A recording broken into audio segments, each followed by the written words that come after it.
Yeah, it's been awesome. And let me just say, even though there was some negativity in this podcast, overall I'm loving the game. I'm having so much fun. I cannot wait to reroll and play more. Hello. Hey, Lolcohol, what's going on, dude? I'm doing all right. How are you? Oh, fantastic. I'm sure you just saw the saga of that T4 map, right? Monk looking really good. Dude, okay. Really good. Dude, Monk is feeling so much fun, but I did not invest into defenses in my tree early on, and now I feel like I need to invest especially into Energy Shield itself. Like, I think that's a defensive layer I just screwed up on entirely. Yep. No, I don't think you screwed up. I did the exact same thing. During the campaign, it just felt so chilled. It was just like, don't get hit, lol. And then you get to the end game, and there's too much happening, and you're like, okay, all right, now I need to invest in my defenses. That's the thing. So yeah, I want to talk about the end game first, man, because I'm guessing you've been in the end game for a bit, yeah? Mm-hmm. Okay. Yeah. My initial reactions, I've now played about 30 maps. It feels so much more like Path of Exile 1 as soon as you get to endgame. I'm not like, and whether or not you like that or not, it's something that you can't deny. Has that been your experience? It's been very, very Path of Exile 1. Not as fast and crazy, but like, man, Breach. The moment you open a Breach, it's just like, what is happening? Like, there's too many monsters right now. And if you're not prepared for it, you just get wrecked. So the whole like combo-based gameplay with that seems to kind of fall off a bit from my experience, except when it comes to bossing. Bossing, you still like do the setup and stuff, but I'm playing a grenade mercenary, and there's this item called Radiant Grief that just turns it essentially into a one-button build. And I was like, everyone was like, you need to use this helmet. You need to use this helmet. And I was like, no, I don't want to use it. It's fine. I'm like doing the combo thing they told us to do. And they're like, but it turns into a one-button build. I'm like, but that's not what we're meant to be doing. And then I bought it, and it felt so good. It felt so good to just use that one button again. And it made me go like, we're back to PoE 1 in a lot of ways. Well, my reaction is, how in the world are you, as a monk, how am I supposed to put up a bell, use charge staff, get a power charge manually, not passively, when a breach opens up in a T2 map, and suddenly just monsters flying everywhere, and you're encouraged to not stay in one position and fight. You're encouraged to go on the edges, skirt the edges, be blasting down those monsters. But it's a very tricky line to toe, and I don't know, man. How do they do it with the type of ARPG like you? Because even rare monster fights, dude, they're not very strategic, right? I do use more buttons on like a really tanky rare, but I know what you mean. It sort of makes you wonder, like, is it even a possible thing to have that same? Because during the campaign, you felt it, right? That combo where you're like, I'm going to set up my thing and then hit it and then light it on fire and then hit it a bunch of times. And then that feels really cool. In the endgame, there's no time for that. So Acts 1 through 3 really felt like that. It started to swap in Cruel, and I didn't know if it was because my build came online and I was just busting stuff up, or if it's because the balance completely shifted. Bosses were dying in 5 to 10 seconds. No monster really posed a real challenge to me. And then in Endgame, monsters started posing a challenge, but it wasn't necessarily in the, okay, I got to dodge this specific move. I have to move this specific way with WASD and the like. It was back to PoE 1, where you are getting one shot regardless. And I know that they said, obviously I brought this up multiple times, like in my interview, they want to fix the white and magic monsters one-shotting you.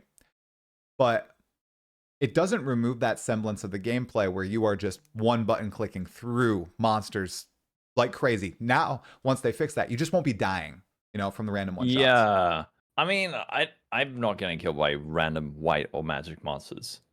Are you smart, though? Are you smart, Lolcohol? Like, you actually have defenses, right? Yeah. I built my defenses. So the things that do kill me, often I'm like, oh man, that was stupid. I shouldn't have done that. Like running under a monster to grab the things that it dropped before waiting to see if there was an on-death effect.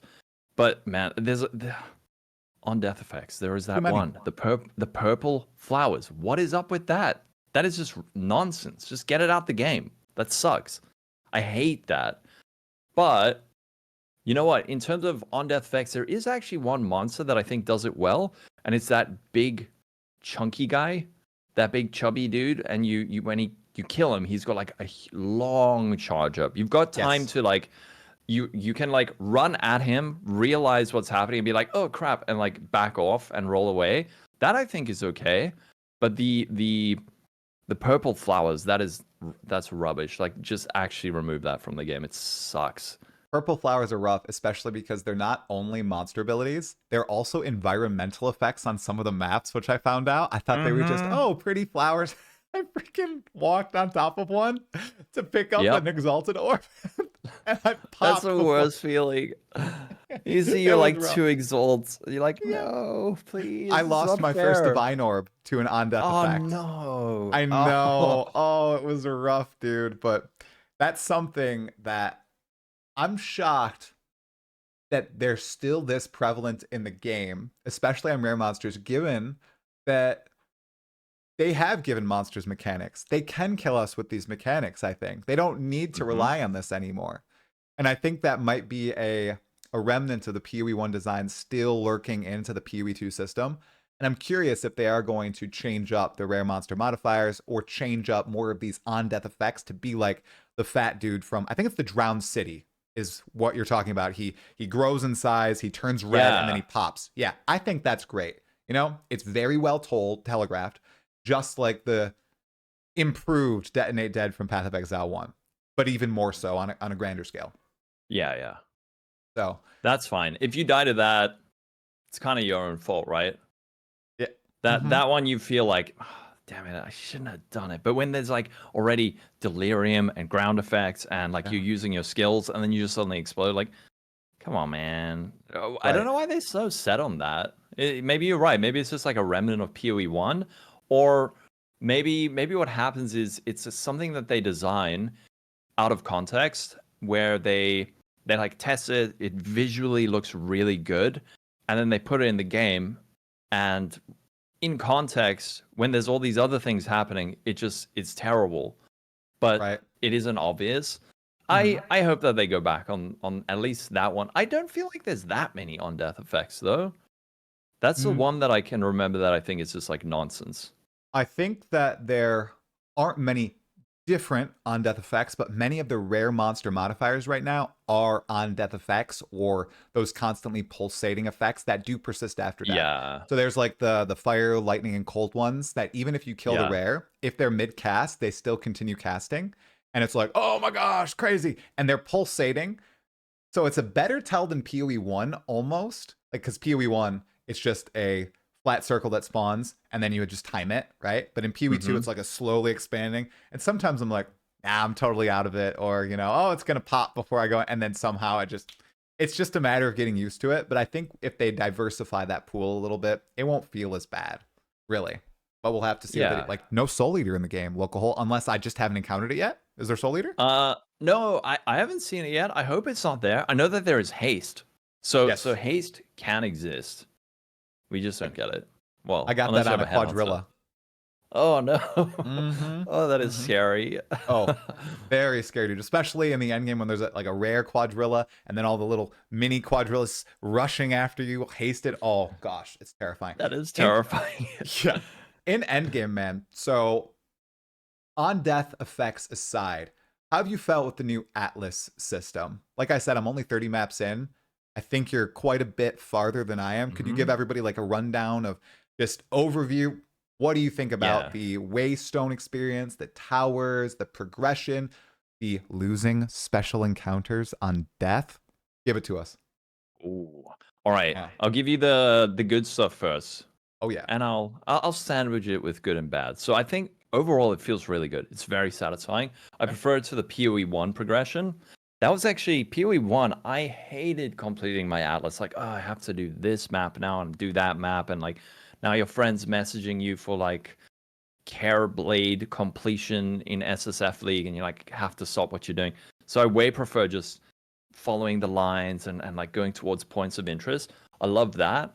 The map layouts are also they're almost there. I think they're pretty good. There's a lot of like narrow pathways and environmental things that are just annoying, like little pools of water that you can't roll over and stuff, and you're like, why am I not moving? So a few little annoyances like that.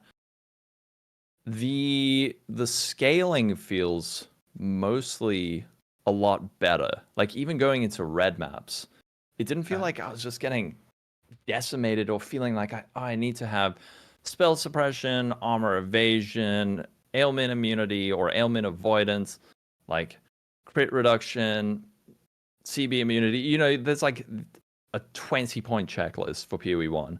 Yeah. This felt like a little bit better where I was trying to actually diversify my defenses, where I was trying to go like 50-50 armor evasion, and it felt really good up until I got to red maps, and then I started dying.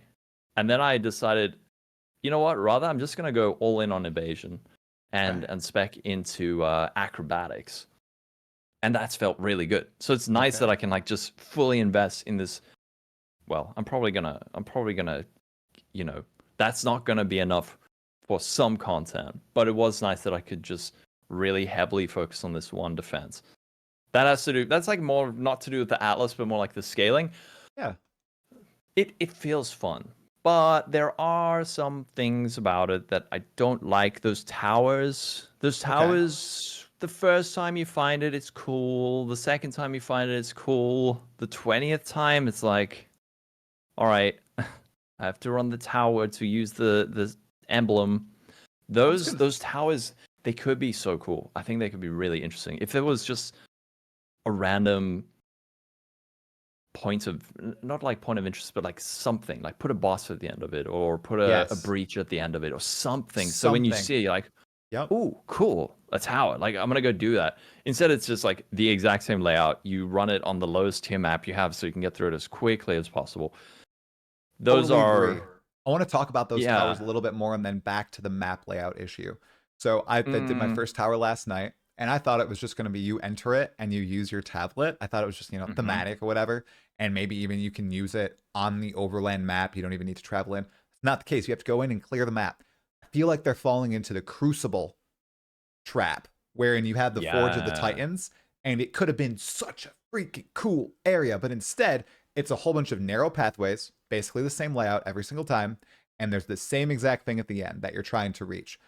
I wish they would follow your advice and give a boss at the end, vary the layout, maybe put in some special encounters. They should be things that you want to find, not just for the reward at the end, wherein you use your tablet, but also to engage with the content meaningfully. Because if they are all the same, like it sounds like they are, 20th tower, 50th tower, 100th tower, that sucks. Go in. You have so many variations that you can throw into these cool encounters. Do it. Go for it, you guys. So, totally agree on that point. Spot on. And then the map layout. The map layout point too, man. I know you said they were almost there. All of them feel like they look beautiful. And a lot of the environments, I'm like, did I even see this in the campaign? I'm sure I did, but man, it's nothing like what I remember. I think what they need to do is they need to steal from PoE1. All the maps shouldn't be circular maze-like. They should have some canyons. They should have some strands. Maybe those are there, and I just haven't found them yet. But I've explored, like I said, 30-some maps, and all of them are not like that. They're circular. They're no linear maps. There are some crypts and everything. The tile sets look great, but a lot of it is very samey in the style from which you're running. Is that what you found as well? Yep, exactly. But during the campaign, I feel like they nailed it, because it was some areas were like big and spacious and open, and then the next was like very narrow, like the Dreadnought. And that changes the combat. I love that. Like, think of D2. You go from like the like Act 2, it's just like an open plains, like an open desert, and then you go into the Sand Maggot lair, and it's suddenly this like narrow, winding pathway, and it completely changes the game. And then into like the Arcane Sanctuary, again, this narrow thing, but it's like this closed, open, changing dynamic arena almost, if you want to think about it like that. But maps do have the kind of samey winding. None of them really feel that open. There's a few that do actually, a few that feel open, Yeah. but a lot of them, like the majority of them, are like, not this one again. I hate this map. Like Augury, the one with the levers. What? Have you died That to a was my lever first yet? map, bro. Ah, so We horrible. Why? called out D4, calling out GGG and Path of Exile 2. Come on, the levers. What are you doing? I'm also gonna say, I hope we get some variations on, how to complete a map, or just, I don't know. I feel okay. Special encounters, man. I didn't realize a boss is a special encounter. I didn't realize I lose my boss when I die on the map. So I lost my first 2 boss maps and I felt so crushed. Oh, I don't know how I feel about that, because I really want to fight the bosses. And if I do make Yeah. one mistake, I'm freaking screwed, man. And I haven't been making mistakes as often because I want to fight those bosses. But still, if they're 1 in 4, man, I wish they would just stay on the map and not count as a special encounter, and they're just a boss map. Maybe I'm a Yeah. scrub, but that's my viewpoint right now from a casual who's not played a lot of the end game. I've played, I think, like 4 hours or something, 30 maps, and I've only fought four bosses so far, which makes me sad. They're not frequent enough, especially during the campaign, man. Every area's got a boss, and you're like, I like I'm gonna look for it, and it's so exciting. But yeah, it's not 1 in 4. I don't think it's 1 in 4 maps that have a boss. It feels way less frequent. And the thing is that during the campaign, I really spec'd heavily into single target and bossing stuff, and then I get to the mapping, and there's like no bosses. Or like, yeah, they were like, I don't know how many maps it took me to find a boss, but it's really exciting when you do find it, but they're so infrequent. It would be cool if maybe like put a boss in every map or every second map, but then you could, if you are a bosser, you can complete the map by killing the boss or by killing, 90% of the res or something like that. So you don't have to do the boss if you don't want to, and if you are more boss focused, you don't have to go and clear the full map. So yeah, like overall, it feels like the foundation is there for most of it. It's just like tweaking stuff or changing things. Do a little bit of this, do a little bit of that, take this out, put that in. It's not like fundamentally the game is broken. And that's why I'm not like too stressed about it. Thank you, Lolcohol, for the title of the YouTube video. I really thank you for that. Fundamentally the game is broken. Fundamentally the game is broken. It's gonna be great. Just kidding. It's not broken. No. But I, as someone who played the campaign, and I took a really long time, 31 hours. I love the campaign. I was like, oh, the game is so good. The game is great. I see very few issues. I stand by. I flip flopped a little bit. I thought currency should be buffed. Great, they did it. I agree with that. I was also on the buff loot train. I am now against it. Come at me, guys. I think loot was better the way it was before. I know I'm gonna receive hate from that. Same with dodge roll. I think they acted too fast on the dodge roll thing too. I know. In getting trapped in, I don't think it happens as much anymore, at least in where I am in the game. But now that I reached the end game, where many people who were giving a lot of feedback were on day 2, wherein I was in Act 2 on day 2. I understand a lot of the fundamental critiques, though. And it makes sense, because this is the thing that they've had not cooking for 5 years. It's the thing they've had cooking probably on a very low heat for 5 years. And then in the past 4 months, they cranked up that heat, and they have been focusing head first in it. But it's also not received nearly as much testing as the rest of the game. So you can tell, right? You can tell as soon as you get into it. So everybody, get your feedback in about the end game, please. I'm throwing my hat into the ring probably later today or tomorrow.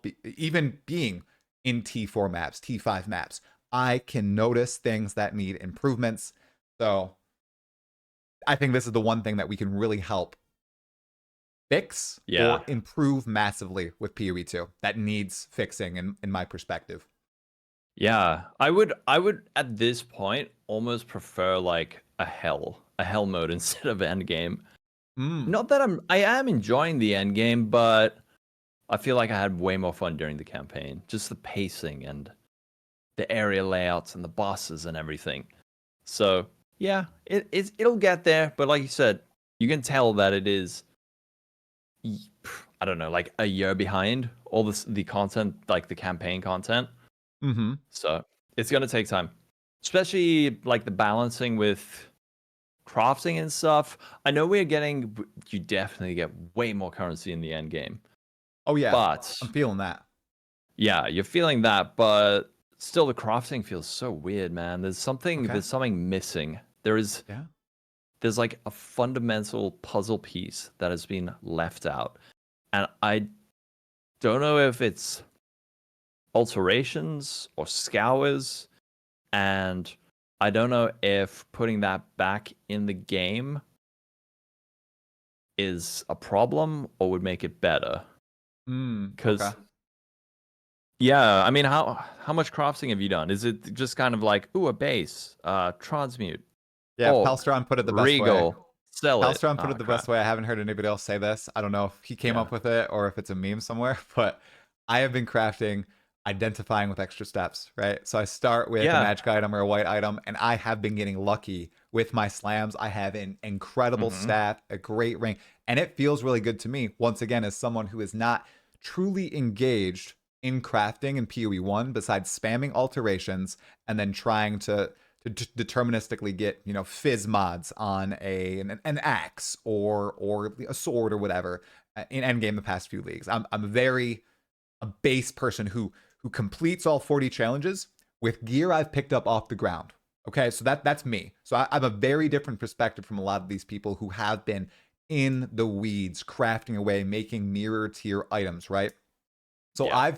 I've been okay with what I'm seeing so far, but I do understand the perspective that something is missing. You know, from my perspective, I do think something is missing on my end. That's very basic, and it is runes in the crafting bench. I think that they Yeah. have fallen into the trap that they tried to remove with putting sockets for gems and gear with runes for someone like myself or my dad who spends a shitload of time getting artificer's orbs, putting them into a piece of armor and putting the runes in the armor. And then 2 areas later, he finds a way better piece of armor, but he's like, I have no artificer's orbs. This is like all of my cold resistance right now, and I'm going into the Act 1 boss fight. I can't swap this out. It's that I get that there's that friction there, but I feel like it's the same friction that they were trying to remove with the gem system. So I think the crafting bench would be so much more superior, because if it is just supposed to be that replacement where it's like, okay, I need this extra bit of cold resistance. Hey, there's not a lot of friction. This is really helping out new players. This is helping get that one this one missing piece of your build. Let's put that in the game. That's gone now, and that friction is back in with the artificer's orbs. Is that something you've encountered, or is that like a low level casual player problem?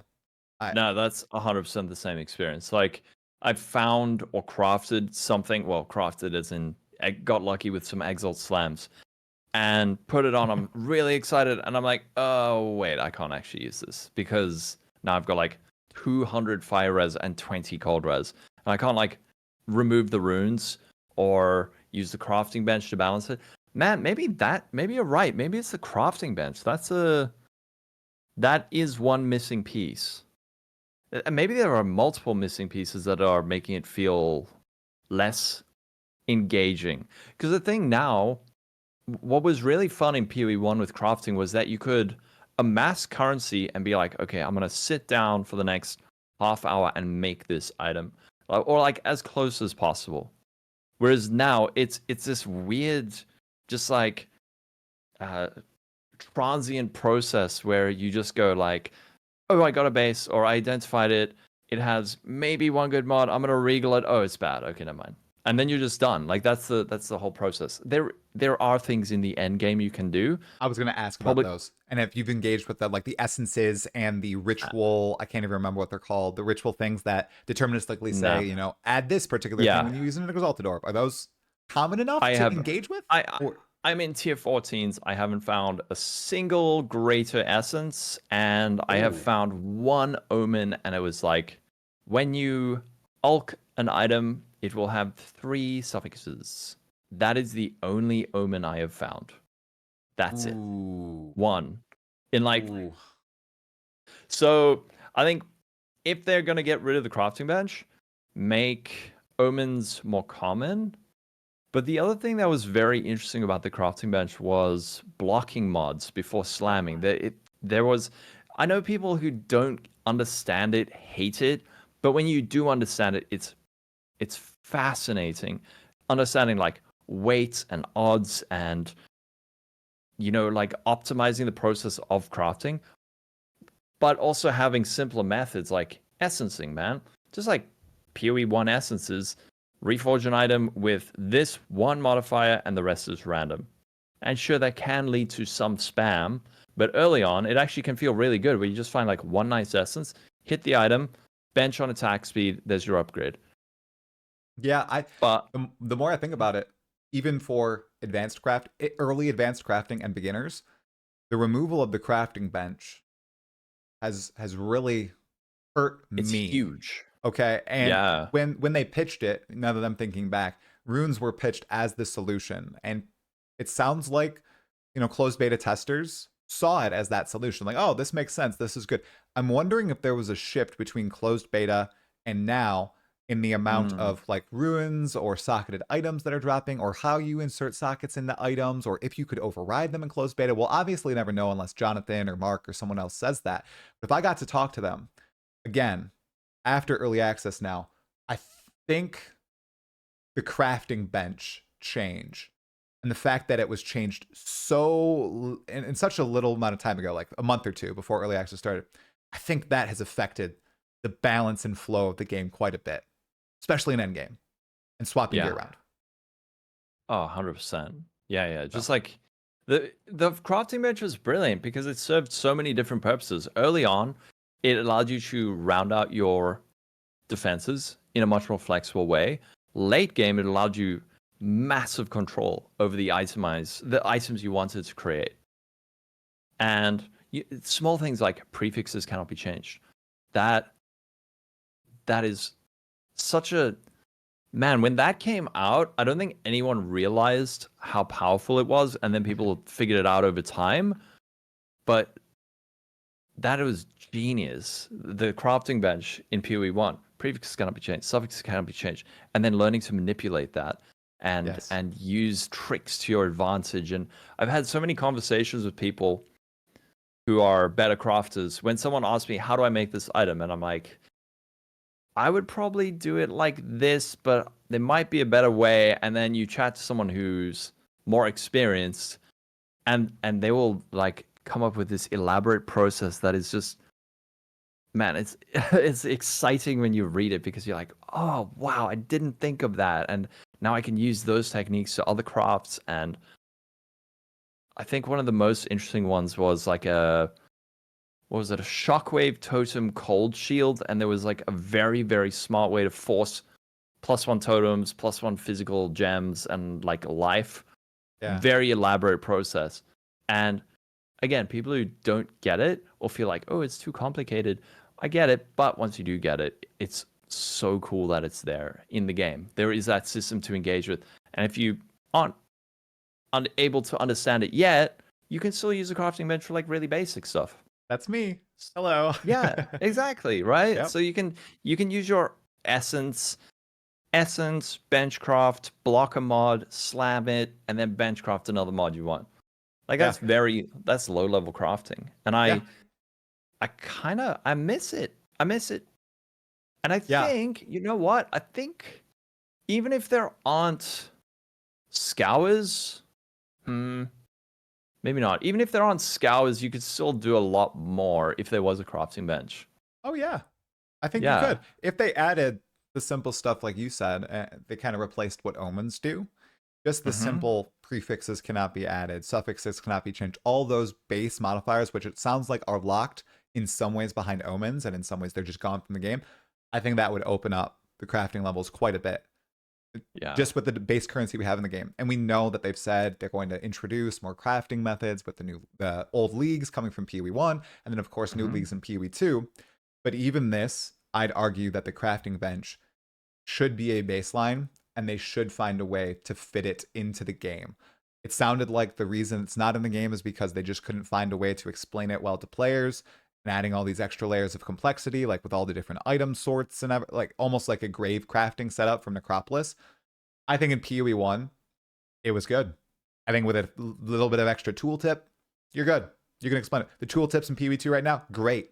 With those definitions and glossary system, Yeah, I love and on the that. crafting bench, oh, I think new players will absorb that much faster than this really micromanagey rune system, where it really prevents you from wanting to pick up a new thing because, okay, Yeah. 1, I need the runes, 2, I need the sockets, 3, oh my god, I need to do this all over again if I find a better piece my next map, and it does get Yeah. tedious. So Yeah. And it's not even just like, oh, I found a new piece of gear. Now I have to change 3 other pieces of gear, when that could be solved by just delete rune, put in new one. I mean, Diablo 2 had that, man. Like, you could delete runes from sockets in Diablo 2. Yep. So I wouldn't be surprised if that's something they change, where here's a new crafting currency, or you can talk to what's his name, the hooded one, and he'll be like, for 5,000 gold, I will delete the runes in your sockets. But you're right, man. You made me miss the crafting bench now. I'm sorry. And I didn't even know I was missing it until well, now. I dealt with this last night. It was late at night. I think it was 11:30 p.m. And I found this new awesome piece of gear. And someone in the chat I saw said, "Well, just pick up the socketed items and artificers bench them." I am, bro. I even went back into all the vendors, Act 1 through 3 regular, Act 1 through 3 cruel, bought all the items, which you can do. They refresh all the socketed items and salvage them for the artificer's orbs. I did that, and I still didn't have the 2 orbs I needed to swap to this new gear, and I need those resistances in the end game. So I was like, oh my gosh, dang it! So I ran some campaign maps to get the gear and everything, to get the artificer's orbs. I did that, but I was thinking last night, man, if I just had the crafting bench, I could have just equipped this new gear, which is what I really want to do and what they said I should be able to do, and just start running again. But instead I had this whole like convoluted. It's not that convoluted, it's just tedious. It's not Yeah, hard. exactly. It feels like just a chore. It's like, right. Like, I shouldn't have to be having to do this right now, but I do something have as to do basic it right now. as finding a new cool rare piece and just wanting to equip it. I do agree there should be some tedium or complexity to making some badass piece of armor or weapon, but that's not what it was. It was, I found a cool tier 2 item drop and I really wanted to wear it, but I felt like I couldn't. Yeah. So, yeah. Oh, man, I love the feeling in PoE 1 of finding an upgrade and having to shuffle stuff around to make it work, but all the tools are there. Like, I just need a little bit more dex. Oh wait, hold on. And then like you start doing the like red lines with the pins on the board, and you're like, oh wait, I can put cold res here, get this there, put dex there. Okay, now it all works. That's a really satisfying process. Whereas, you know what's so sad is that I really, in PoE 1, I really avoid using the trade site as much as possible. And I hate having to go to the trade site to get upgrades. PoE 2, the more I get into the end game, the more I'm relying on the trade site, because I'm just like, I just like, there is no solution to this problem that I have. There's nothing I can do.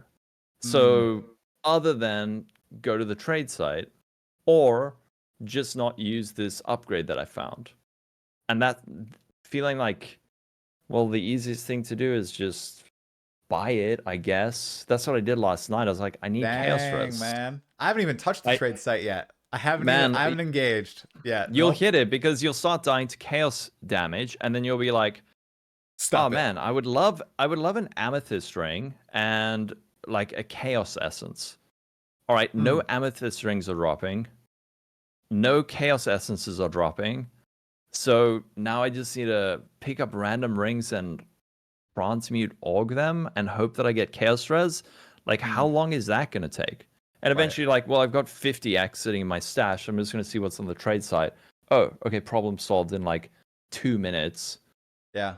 Whereas before, you could have been like, oh, I'm gonna find an amethyst ring. I'm gonna hit it with an essence, and then I'm gonna bench on a little bit of chaos res. Now I have enough to like keep going, and you feel self-sufficient rather than like backed into a corner of No, like this is it.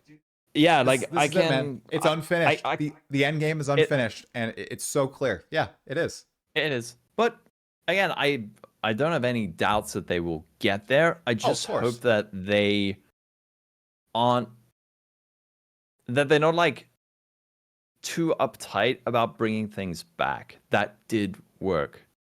Right. Things that did work, like the crafting bench worked, man. The crafting bench was genius, I'm brilliant glad that I got you system. on my side with that. Heck yeah. Okay, Yeah, so this is the start of the revolution for the crafting bench. It yeah. began Let's bring here, it back. Lolcohol. Okay, Hmm. all right. Hashtag bring back the crafting bench. We can start it, get it Yes, trending. Elon tonight. Musk can retweet it. I know you're a big fan. Big fan. Yeah. No. Okay. So Okay. weird. Let's cut from that conversation and directly into All something right. else from PoE 1 that I feel like I now need to use in PoE 2. It's not the trade site, Lolcohol. Uh-huh. It's never sinks loot filter. Dang it, Lolcohol. I thought I'd escaped it. I was feeling good. I was like, okay, I can live with the vision. I don't need the tings even. I can deal with all this loot on my screen. It's not that much. But I'm in endgame now, and ever since that loot buff patch, dude, initially I was like, yeah, this feels good. It's more loot on the ground. And then I played another hour, and then 10 more hours, and 15 more hours. And then I did an expedition in a T2 map. Yep.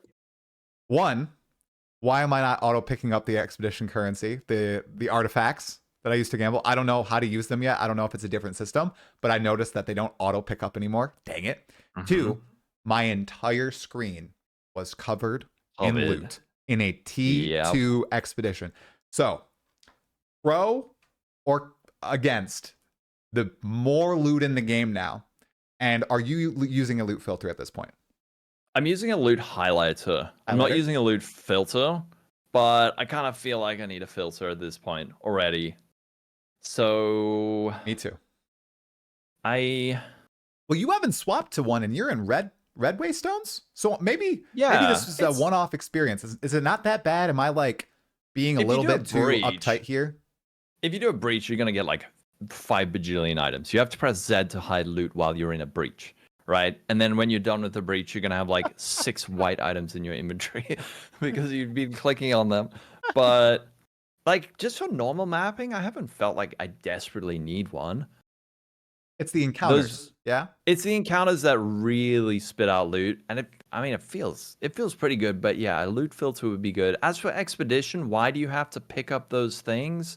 It's because like only 4 drop per expedition, and you'll see how to use them. Trust me, like each one is much more impactful than it was in PoE 1. Oh, okay. So I mean, I can spoil it for you, but I'll rather. I'll find out. I'll find out because I tried to talk to Gwenin, and I was like, you're talking about gambling, Gwenin, but I don't see any option here. What's going on, girl? Don't make the mistake I did. Click one of our items, okay? Just click one of our items, and it'll all make sense. Oh my god, dude. Okay, it's in my stash right now. Okay, I'll do it. Don't re-roll, because when I first found her, I was like, oh, these items all suck. Re-roll. These items all suck. Oh, that one looks kind of cool, but it's never mind. Re-roll. And then I clicked one and realized what the system is, and it's very cool, but it also needs some work. Okay, interesting. You will know exactly what it is the second you click it. Okay. Ooh, and now then I'm you will be after like, this, dude. After this pod, I'm going in. I'm clicking on it. I'm seeing what's going on. Click it. Yep. But then when you engage with it, you're gonna be like, I can't engage with this, and also why is it over so soon? Jesus, what's going on? Okay, yeah, I know. Now you're intrigued. I am. Yeah, I'll be like, just one more, come on. Okay. Well, I think I'm gonna try to use a loot highlighter then, and maybe refrain from filtering out loot. Yeah. Especially if it's okay, except in those big encounters. I'm kind of curious. Why do you think Grinding Your Games refuses to do a basic loot highlighter in their game, or an option kind of like Last Epoch does? And I'm not talking about a rebalance every single league or anything, but right now they highlight things like unique items and that special orange text. Talking about like things that they know are very important to players, and they don't highlight them, like exalts, like divine orbs, like a mirror of Calandra. I think that there should be a confetti burst on screen when a mirror drops. I think that'd be great. Congratulations, do you won the game. Yeah, right. Is there? I've only really started thinking about it in PoE2, especially given they've dropped the immense number of loot that is on the screen. Why do you think that they might not be implementing that, aside from the fact they'd have to potentially rebalance it every league? Maybe that's part of it. I have not thought about this at all. I think Also, okay. I'm sorry. maybe just like having a beam for valuable currency, like they do with uniques would be cool. But I'm so used to using loot filters that it kind of just doesn't bug me. I'm just like, Neversink will do it, and then I will download his filter. Right. Someone in the chat Scorewin is saying it's because they don't want to tell players what is good. Exactly. Yeah. I get that. I definitely do. I'm going back to I'm a casual. I'm looking at new players and the like who aren't ever going to engage with economy. My dad, sorry guys, bringing up my dad again because he is the epitome of casual gamer. He has stored every exalted and orb he has found in his stash and not used. I saw it and I was like, Dad, what are you doing? And he's like, oh, well, I don't really know if they're good or not. I just want to like save them. I don't know if they're rare or if they're common. And like I'm getting some, but I'm not. I don't know if I should.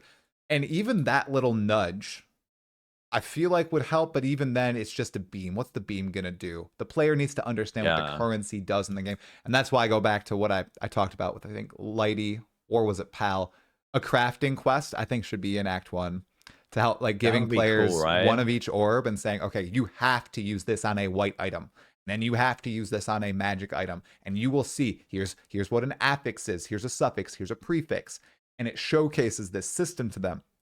Because in something like where my dad's coming from, which is Diablo 4, he just looks at the green number next to items in D4. And he's like, the green number is going way up. I'm equipping that item, right? And that's how a lot of players think at a surface level until they start to understand the mechanics and systems of the game. It's all a slow process in learning. And I think that would help inch players along that process in the long run. I think that's a cool idea. Or have like a guaranteed currency drop. I thought there were some guaranteed currency drops during the campaign. But yeah, maybe a crafting quest like, hey, go kill this, I don't know, treasure goblin, and he will drop you one of each of these items, and then I'm gonna make you use it. Yeah, I think that's cool. Yeah, you gotta force people to do it. The analogy I started using is your first D&D session versus your second. A lot of people have a very on the rails Dungeons and Dragons session to start. Okay, the blacksmith's son has been kidnapped. You need to go save her. Kill goblins, save blacksmith's son. You're good. And then session 2, you just say, all right, you're in the town. There's all these different quests you can go on. It's just a sandbox. You're free to go. And after that first time, that first exposure to Dungeons and Dragons, a lot of players' minds just expand. And then they think about all the possibilities. And they're so much more active in their decision making. And I think with crafting, it's that exact same thing. If you get a taste, players are going to be like, oh, I like that. I understand it. I'm going to engage with it. So I think that's all they need. Yeah, just a little bit of exposure. And also, yeah, in terms of rarity, that's another thing. I remember playing last Epoch and finding stuff and being like, "Is this rare? Like, am I allowed to use this, or am I going to regret it? Is this like the mirror in this game?" Right. And you kind of just like get, okay, I'll use it. It's fine. But you got that thing in your head like, I don't know how rare this is, and some people might just end up hoarding, like you said. Yeah. So, but having certain loots. Exalted orbs, just like maybe the text a bit bigger or like a beam, but then that might also lead people to be like, "Ooh, this is really fancy. I mustn't use it. It's very valuable." It's not so tricky, dude. I don't think it's that big a problem, really. They just need to work on balance and stuff, which, I mean, is what they've kind of been doing. What's your thoughts on their approach to nerfs? Oh, you stole my segue. You butt. I did? Okay. And I was going to say, speaking of balance. Yeah, it's too late. You stole it. So right, balancing. And the respecs. So I've heard lots of conflicting opinions from numerous people. I have some people who are close to me and have played some of those builds that tell me, yeah, they were nerfed, but it deserved the nerf. Okay, it was busted. It was PoE 1 levels of spam, and it was little investment. I could swap around my build pretty easily. And then I see other people on, like Twitter. That's the one place I've been paying attention to a lot of the discourse and stuff because I'm not watching a lot of build videos, actually Yeah. zero build videos. And people are heated beyond belief. If I'm just looking at like Twitter and a lot of content creator reactions, this is the apocalypse of like the cock build with comets, the cast on freeze or cast on crit, whatever. It was all over. They could never play their characters again. It would not kill anything. Da da da da da da. But then I'm also hearing, yeah, it still deletes like bosses, but it can't clear packs anymore, so you have to rely on something else. And so I'm like, I don't know who to believe. So Lolcohol, I trust you, okay, to give me the straight juice. What is actually going on with these nerfs? Are they as apocalyptic as people are making them out, or are they not effective? Or is there a middle ground? What's going on? I do think there should be respecs. Yeah. But Yeah, 100%. take the floor. I haven't played any build that has been nerfed to the ground to becoming unplayable. They nerfed gas grenade. That was way too powerful. Like, it actually made it less fun because of how much damage it was doing. I was missing out on boss fights because you kill in like 3 seconds. They nerfed it, and it now feels like, okay, cool, this is in the right spot. But that was a numerical nerf for the most part. For the most part, there was like stuff to do with firewall. As for cast on whatever, I'm a little bit hesitant to say that, like, give you an opinion because I didn't play it, and people who did play it obviously had very strong feelings. I saw clips that were just stupid. That were just like, this obviously is way out of line. Like 7 trillion projectiles, 0 FPS gaming. Obviously, that needs to be reined in. And then I saw clips of people like showing the before and after, and the after was, you could see this is just unplayable.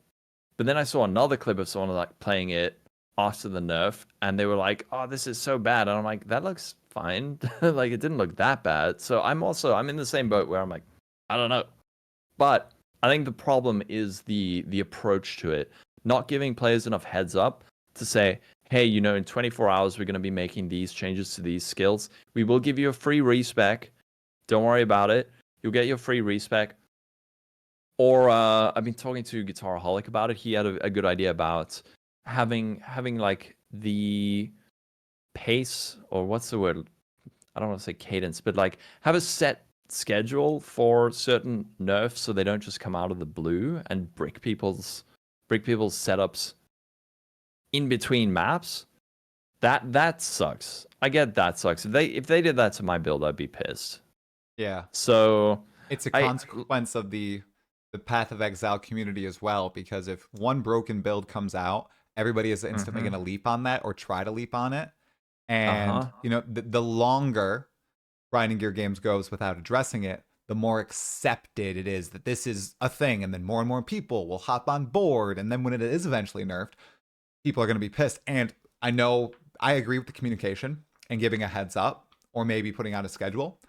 But how many of us are actually online and reading those updates from grinding gear games? It's probably very few compared to the number of people who would jump on the cock train and make Comet build or make the gas grenade build, right? And then because if they see it live for many days or even hours, and they jump on board and then they get in game and it's completely busted, it feels bad. It's the, do they give a free respec? Do they give like more, like easier ways to respec? Do they cut the cost? There's so many different things to balance, and I think that's why they're taking so long to address it, or they just might not end up addressing it at all because they don't want to set the expectation that you're going to get free resets constantly if one build is busted. If they make a change that affects many builds, free respec. But if it's one build, you're SOL, right? Yeah. Well, look, there's a few ways they could do it. Firstly, if you do have it on a schedule, then you could say like every Monday we are doing a major balance pass. That way that even if you're not keeping up with the news, you're more easily able to know like, okay, Monday is the day they change stuff. So it's actually way easier to follow that way. Also, you could have it that when you open the game and there has been that big balance pass, it pops up like before you log in. Here are the changes, right? And it's just like patch notes in game before you log in. You can click through and be like, whatever, I don't care. Or you can, it's in your face. You cannot miss it. And if you skip it, well, But the other problem with keeping it on a strict schedule is if you say we're going to be doing major updates once a week is a long time to have a completely broken thing in the game.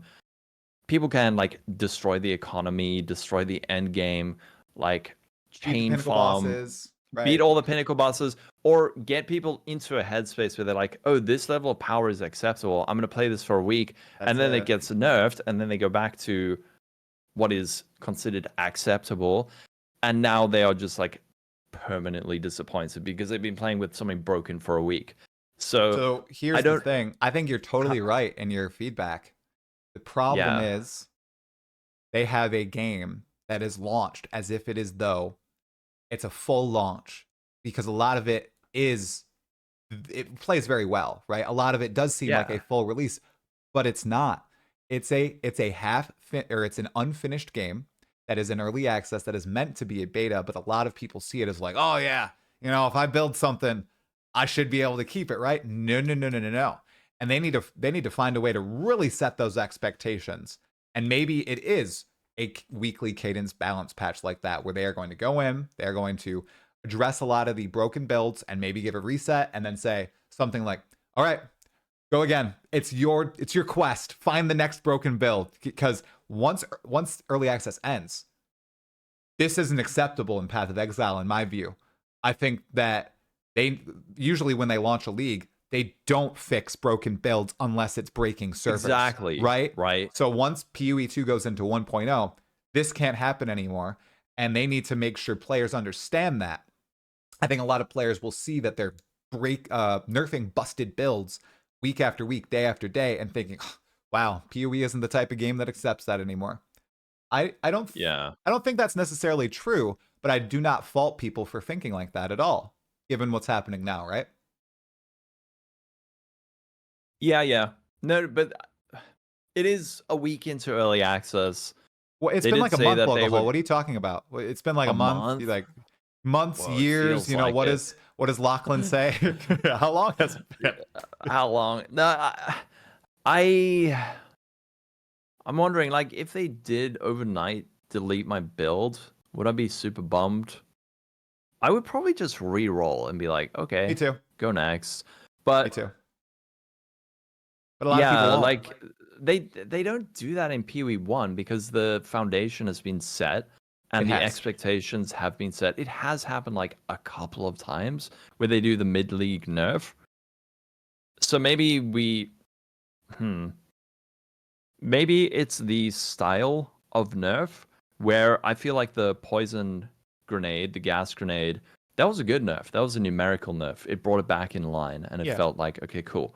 Whereas I think really just gutting the functionality of a certain mechanic, that feels bad. Like, Path of Exile is about finding clever tricks and breaking the game. And then we've got really smart people who do that, and they find these cool interactions that are really, really creative and interesting, and that's what makes builds in Path of Exile so good. And then instead of adjusting it numerically to bring it in line, but keeping the mechanic there, so it's like, you have been rewarded for being smart. Good job. Here's your cool build. They just like delete it. Okay, now it is non-functional. You're not allowed to do this in the game. So I think that's the frustrating part. If they had taken like cast on freeze or whatever and made it so it's like, okay, look, we're gonna have it. I don't know how they would do it. I'm not a game designer, right? But we're gonna have it so it doesn't trigger so much that the servers crash, but it's still gonna be able to like kill stuff as quickly, or 75% as quickly. Instead, it was like just like it doesn't work properly anymore. From what I know, Arrow was doing cast and freeze. He just woke up, re-rolled. Like he was like he tested and his build was just dead. That sucks. That sucks. But I get that it's early access. They are gonna do that, but there's like maybe a good way to do it and then a bad way to do it. You don't have to delete a mechanic that is seemingly the way that it would work, like cast on freeze. Okay, I'm gonna try freeze stuff as much as possible to cast stuff, and then you do that, and they're like, no, you're not allowed to do that. You're like, but it's like you put the gem in the game. Why not? Yeah. It's really tricky from their end, and I know they are trying to do their best because they know players want to find these ridiculous interactions. I think this first week and maybe next week as well, we're going to see the highest number of broken interactions in the game, the most egregious ones, and then from then on out, I think that the nerfs will be less heavy-handed and less common. That's just a theory, but I think everything that stood out has stood out to the smartest among us, and it's been showcased, it's been abused, and Grinding Gear Games has addressed it. We're now at, I think today is day 8 or day 9, whatever. I can't do math. Of every single day breaking 500,000 concurrents on Steam alone. They have so much freaking data. They have so much information, so many different accounts from many different players, including the most intelligent build crafters out there. I think they are going to be able to make well-informed decisions here. And I would recommend that they take a little bit more time to make those decisions, honestly. Because once they make them, it's very hard to go back, right? The dodge roll thing is a great example. And I know that I'm in the minority here. They can never change it back to the way it was. It always needs to be size 0 now. It always needs to be able to push tiny creatures out of the way. They have to change game mechanics around it because so many people loved it. And it fundamentally changed the way the game is played. Bone wall right now, you can dodge right through bone wall. Yeah. They're going to need to change that, right? But they can't change it back to, 0.5 or size 1. You're going to have to be able to dodge out of those little areas now. I wish they would have taken a little bit more time to think about the repercussions if they were really going for that gritty surrounding experience where, masochists like me, I guess, love that. And you got to fight your way out or find a different way to survive or be more tactical, right? But that's not going to happen. So any other heavy-handed changes, I pray that they do take time to really consider everything, and they don't just make the shift like that. Even with balance. Yeah.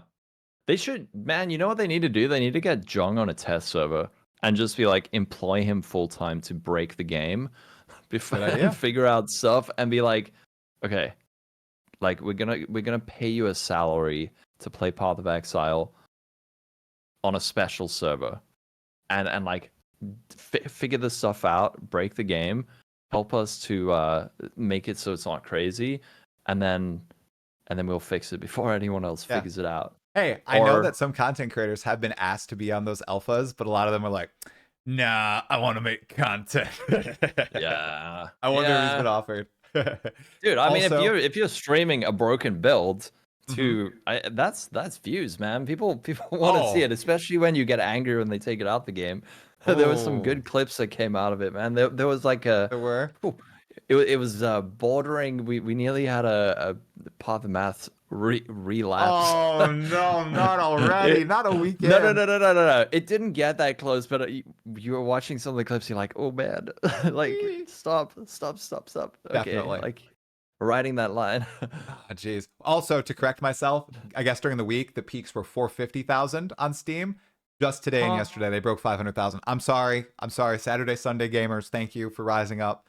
But I don't want to put that misinfo out there. Okay, man, we have been talking for a freaking hour, and I have gotten through 2 of the topics I wanted. This is the first time.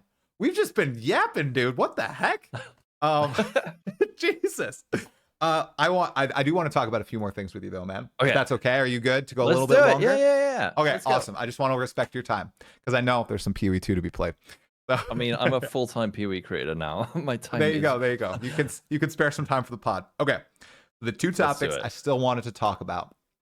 We're not getting away from the controversy. Ascension, and then I wanted to talk about Mobalytics and guides a little bit. So let's end on the Mobalytics part. Ascension right now. Okay. There's 2 Ascension trials in the game presently. Trial of Sekima, Trial of Chaos.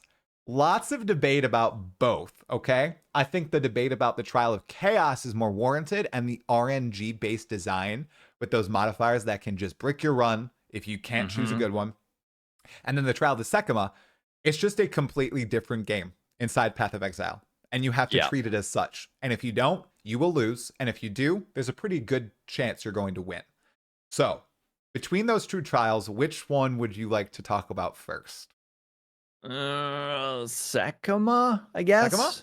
Okay. Yeah. So you were a merc, right? How did the trial of Sekima go for you, the first run through? The first one was fine. Yeah. Yeah, like easy mode. It was totally fine.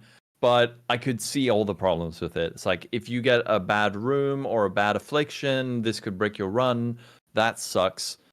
And then I've tried the third ascendancy for Sekima a couple of times, and just like something stupid kills me. Just I wonder about the honor system for ascending. Maybe get rid of that, okay?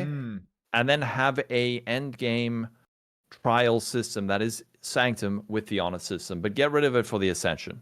What's nabbing you with the honor? Is it monsters or traps? It feels like, yeah, it's like traps. Yeah, traps are the stupid spiral fireballs. I'm too dumb for that, man. I can't get around it. But I don't hate it. That's the thing. But at the same time, I think part of the reason I'm not like too invested in it currently is more to do with the fact that my ascendancy feels super weird.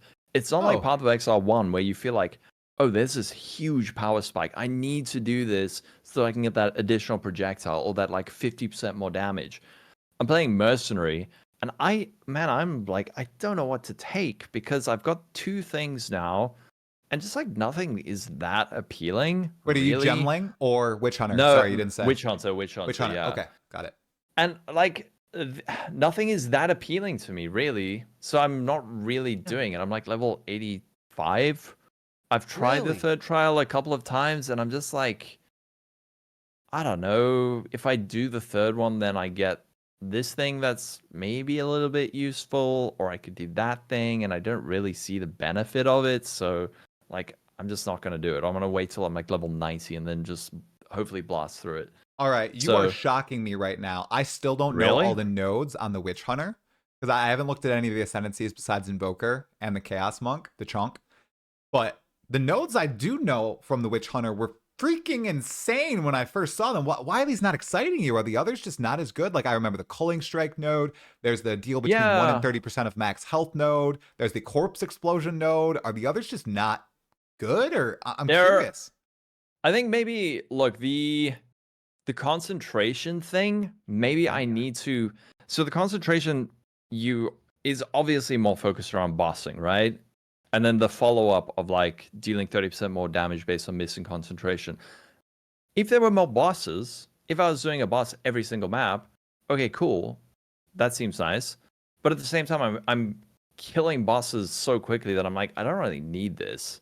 And then the Culling Strike, I am taking that. Decimating Strike, same thing, kind of where it's like deal 5 to 30% damage of their health pool.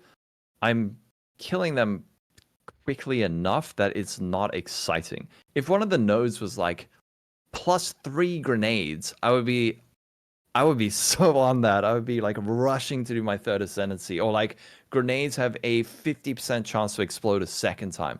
I'm there, like I'm doing that. But there's these weird things like with these, man, the sorcery ward. That's another one. I tested it. It basically converts your evasion and armor into a elemental aegis. So like you're converting your phys mitigation into elemental mitigation. I tested that. It felt horrible. It felt so bad because it has a downside of 50% less armor and evasion. And has a recharge time of like 9 seconds. So, dude, for my ascendancy, you want to cut out half my armor and evasion? Mm-hmm. That's not exciting. That sucks, man. If that was like, you have an elemental aegis that is equivalent to 50% of your armor and evasion, and it also blocks chaos damage. Now I'm excited. That is exciting. That's cool. I want to go for that. But there's just so many things, so many points on the passive tree that I'm feeling. I'm not like, oh man, I need to go there to get that thing. That's so exciting. And for my ascendancy, it's also just like decimating strike. Is this useful? Not really. Sorcery ward. I can probably make it work, but I can't use it with acrobatics because then I'm losing 50% evasion. And then I'm losing 70% evasion. I'm going to have like 3 evasion. That sucks. Like, why is there this heavy downside? The concentration thing, there's not enough bosses for me to feel like it's worth taking it.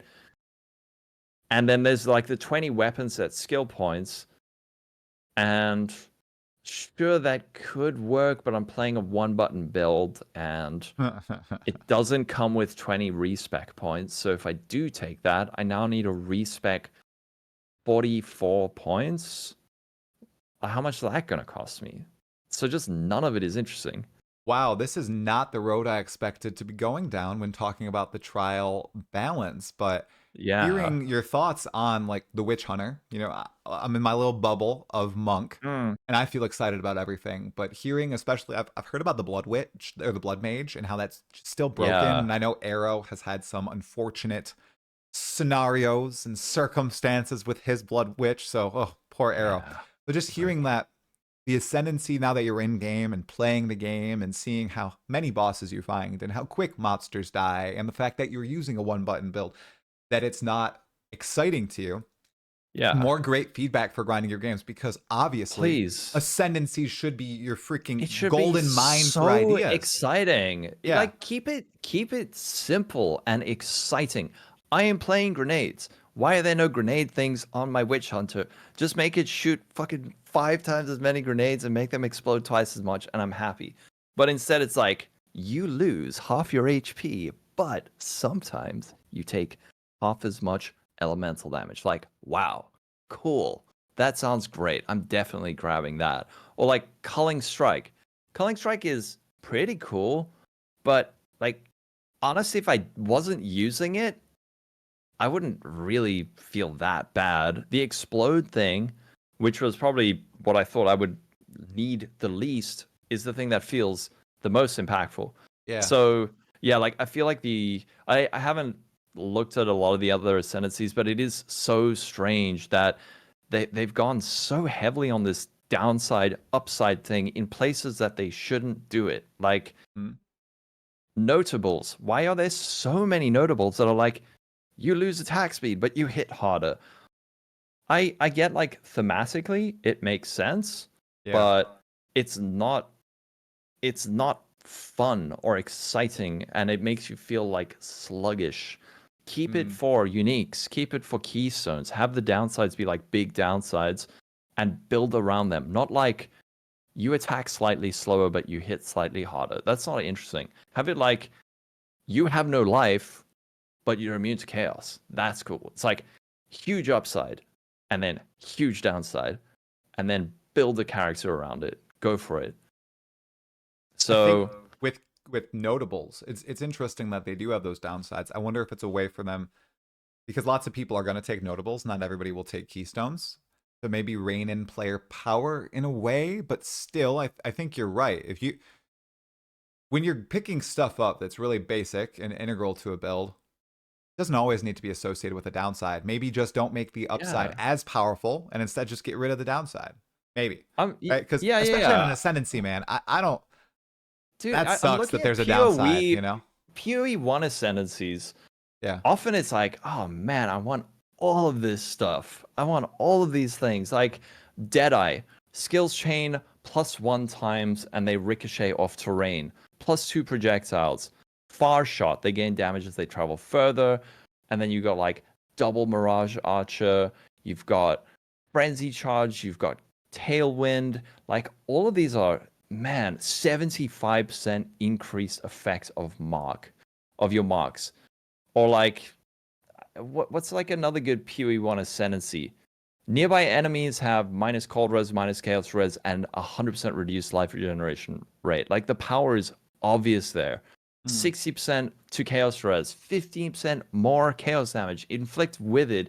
This is like one notable. The other one cannot be chilled, cannot be frozen. 50% more cold damage. Every 4 seconds, freeze enemies. It's just like profane bloom. Enemies explode. There's like all this cool shit, and none of it is like I don't know, you explode enemies, but you only deal half as much damage. Like that Now, just immediately makes it like something like Ancestral Bond is such a perfect thing. You can't deal damage with your skills yourself, plus one maximum number of summon totems. It's so obvious what that is for. right. It's like I am all in on totems. I'm gonna do it. Cool. I'm into that. But these like little just lame downsides, man. I want downsides to be build defining. Like, Well, that's curious, Lolcohol, yeah. because you have been working with Mobalytics for quite some time and obviously making builds on your YouTube channel Uh-huh. for even longer, much longer. In Yeah. PoE2, do you feel that all these different pieces that you're now having to slot together, I know we're only one weekend, so it doesn't have to be a Mm-hmm. developed answer, but do you feel that all these different styled puzzle pieces you have to slot together are making it much more difficult to, for example, write a build guide or explain builds to people? Or do you think the tools are there for it to be simple but deep compared to PoE 1? Writing guides has actually been really nice because there aren't tools like POB, and the game hasn't been optimized to death, where Hmm. every decision can be scrutinized on a numerical level. Where, Right. oh, I can't believe look at this guy's build. He took this. Like he should have gone here. He could have got like 4% more damage. What an idiot. Like there's none of that. So it's actually just like I'm having fun making guides because I'm doing what is working for me, Yeah. and it's satisfying. But it is weird writing in my guide. I don't know which ascendancy to take because they kind of all look bad, and I wish I had gone Gemling Legion instead. Oh man, see, and that's really not what I want to hear. That really sucks. Once again, It does. bubble. Is it? I know you said you haven't worked with a lot of other ascendancies yet, but do you know if this is a sentiment that is kind of the same across I have no idea. non-monk players? You don't know, so it might just be like a I have no merc idea. thing, and I'm not worried about this because again, it yeah, comes down to like balance and balancing. if enough people talk about it, and I could completely see all of this changing in a year on full release. Hmm. As long as people are talking about it, uh, so it's not worrying to me as long as it does not stay like that. Yeah, yeah. Which it won't. The game is fluid. It The is. the fundamentals, like you said at the very beginning of the pod, are there. There's a bunch of numerical shifts and just Yes. simple design shifts that should be made, and a lot of people are giving that feedback, or should be Yep. made in the eyes of many, right? So, best thing we can do is make our voices heard, just like we want to make our voices heard on the final topic today, Lolcohol, and that is the Well, trial of chaos, man. whoa. Okay, lay it on me. Yeah. Like, what are these mods coming straight from PoE 1? Always Man, critting, at 50% extra it's chaos damage. Whoa, whoa, crazy, whoa, whoa, whoa, man. whoa, whoa, whoa. What is this? Again, just like the balance on that is nuts. I tried to do one a couple of days ago, just out of interest, not because, I actually wanted to ascend. But I I got there's those like physical damage rings slowly grow on the battlefield, and Don't do you know, those. and then they explode when you do max damage when they reach full size. And I was like, I can probably dodge that. And it won't do that much damage if it does hit me. Like on the third trial, like the tip of one touched me and just instantly killed me. I was like, this is bullshit, man. Just the tip, Like man. Oh my that's god. not fair. Like, come on. It just touched me. And the problem was, it wasn't just that. And this is on the third trial. It's like now there are expanding rings on the ground that one shot you. There's also like a floating vacuum cleaner that is like shooting lightning bolts at you, and there's like towers that are shooting laser beams at you, and like I have to do another 7 of these to get my ascendancy. I it's it's kind of chaotic. I'll try it again. It Okay. was fun, but the balance was so busted. It was just like So not right. I agree. I think the thematics of both Sekima and Chaos are excellent. Okay. Yes. I Yeah, love yeah. the design of the arenas and the differing rooms and how you enter them. Like, I like that it's a little bit slow paced and you kind of build up to each encounter for a second, because this is, like we talked about, a fundamentally different system in PoE. It's not your Atlas, it's not your campaign. It is something distinct, and you feel that when you are in these places. But the Mhm. balance and the mods, I swear, they need a few adjustments. Ooh, Yep. they were ported from PoE 1. You can look. A lot of them are literally what they were in PoE 1, and it's like, well, I don't know if this works in PoE 2. Like, one of the funniest things, dude, I don't know if you noticed, but the lore for the Expedition guys has changed for PoE 2, but Uh-huh. the strange voice calls you Godslayer in Ah. PoE 2, and I was like, yeah, I feel like they forgot to change the voice lines or something, you know? We're not that guy. We're not that No, exile. no, Or that's are a. we? We haven't I mean, finished the dude. campaign. Okay, Hmm. thoughts on this? Did you read the dialogue and everything, or no, or listen to it? The first playthrough I listened to just like all the main dialogue. I didn't You listen to did? the optional dialogue. Okay, I'm not a spoiler. big lore guy. Yeah, Okay, spoiler, spoiler for tell me. everybody in the chat. We're gonna give you guys 10 seconds, okay? But we're gonna talk about the end game really quickly here. There's a few seconds. We'll just give them a second, before we talk about it, Okay. All right. Zana's back. Oh. Zana's back. Wow. No, just kidding. They could totally read our lips when we said her name. Oh, dang it. What do you think about this? What is going on? We're like, the end game is going to be in the past. Do you think that's going to change once the final 3 acts come out, or what the hell? I have no idea.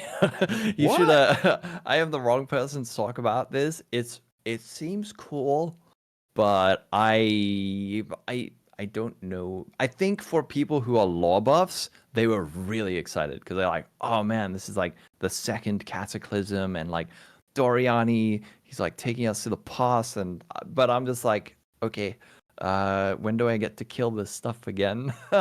That's I just I would want to be kill remiss. stuff. It's the first Cataclysm. It's the Val Cataclysm, not the second. The second one was caused by Malachi. Well, I'm going to be okay, a snob. there you go.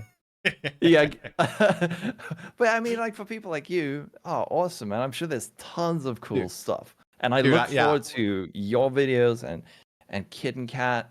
She's gonna make excellent videos, and I will enjoy them. But right now, I don't know, man. I'm too busy killing stuff. Well, that is exactly, dude, what we're all doing in Path of Exile 2. Not right now, but in a few minutes, because I think we've been talking for long enough, Lolcohol. Dude, we went freaking 20 minutes over. Longest pod yet. It flew really? by. Yes. But what about, we have to talk about so much more. I know. We'll do a follow-up. We'll do a follow-up. Okay, so yeah, that's my plan. I'm planning to do another one of these rounds the first time the game is actually updated with content, when the druid hits. Yes. Druid, baby. That's going to be fun. We'll have to do a round 2, man. I'm so happy we were finally able to sit down and chat, because people in the chat probably don't know, or watching the VOD don't know. Lolcohol and I like message back with each other almost daily at this point. So it's always really nice chatting with you in DMs, dude. Even better to sit here and chat face to face. It's been a lovely time, man. Yeah, it's been awesome. And let me just say, even though there was some negativity in this podcast, overall I'm loving the game. I'm having so much fun. I cannot wait to reroll and play more every day forever. So yeah, thank you. Let me know when you want to do it again, and I'm super keen. 100%, man. It's been a pleasure. Yeah, I'm obviously Mr. Hype Man. I'm still loving the game, even though I have critiques, especially of the end game now, and really seeing, as I think Neversink laid out the best Twitter thread, as per usual, on the end game critiques. I'm really seeing them as I played more and more. Everybody right now in the live chat, watching the VOD, make sure you go over to Lolcohol's YouTube channel or his Twitch channel. He is, as he said, a full-time Path of Exile 2 and 1 content creator at this point. Additionally, he works with Mobalytics, and if you visit his pages, his guide pages, his build pages, that really helps out Lolcohol. So go check him out. They're very well put together. Thanks, Lolcohol, for being on here, and thanks everybody for watching. Hit the like button if you haven't already on YouTube, or subscribe as well. I can't believe you watched an 1.5 hour long video without doing either. Just do them right now. It really helps out. All right, man. We'll chat later, dude, okay? All right. Take care. Thank you so much for having me. Talk again soon. All right.